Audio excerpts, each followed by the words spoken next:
Hey Roberto, I'm going to show you how to take out this power supply board so you can properly install this laser drive. I'm wondering if you probably just pulled out the laser drive and kind of stuck it in there to get it going, but we're going to pull out the power supply board because it's kind of tricky to get this laser back in properly if you don't have the power supply board removed. So we're going to pull that out first. And I'm going to stick these screws to the side. There's just two screws in the power supply.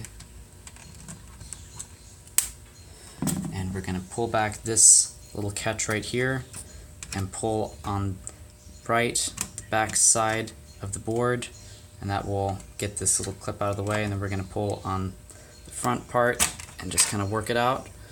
And then we can remove that and remove this. Always put this back in the Dreamcast when you put it back together. You want this little piece to be separating the laser from the power supply in case something like one of these bursts and oozes out. You don't want it getting on your laser. Okay, so then, as I'm sure you know, there's 3 screws. Keep those separate.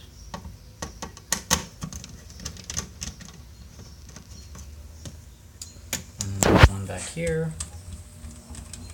I can use my tweezers so I don't lose that one, like I just did.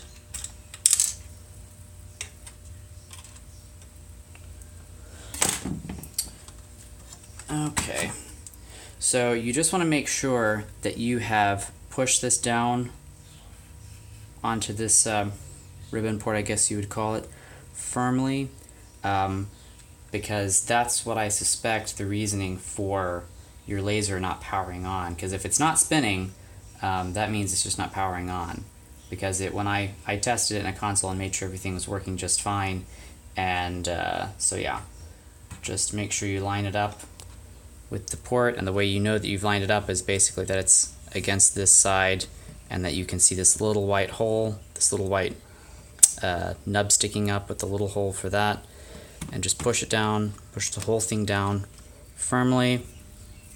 And so if you see along here, all along here, it's laying down nice and flat.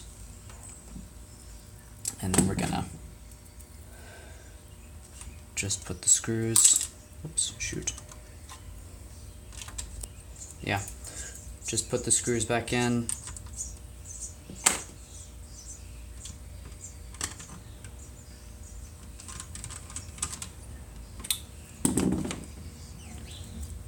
Carefully. And if you get in the habit of working on these things very often, something I've really found that helps is a pair of tweezers, so you don't get halfway through assembling one of these things and lose the screw down inside the by the motherboard, because that is a great way to short one of these out, obviously. Oh, come on. Also, something you want to watch out for, these 4 screws that go into the controller board, you never ever should use one of those longer ones in either of these ports or screw holes, because they are much longer than these screws, and if you screw it in all the way, you will screw it onto the motherboard and you will probably short it out. So watch out for that. Push it down, make sure it clicks right there.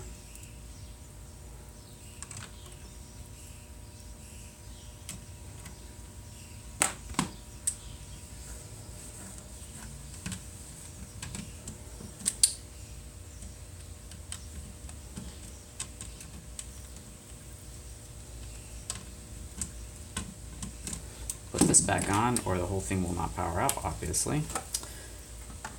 Put it back in, screw it in, and you should be done. Test it out, see if, oh shoot, see what I just did? Gotta put this thing back in first. But do all of that, plus putting that underneath the power supply, and test it out. Again, if this thing is not spinning, because I know I tested and made sure it was spinning for you before I mailed it out for you and that everything was working just fine. If this thing is not spinning, that means that there's no power getting to it, and that ribbon port right down here is where the power comes from. So make sure it's on snugly, because I've encountered that before where I didn't push it down firmly enough and where the pins were making connections. So that's where the power is not making it to the laser. If you have any other questions, please let me know. Thank you.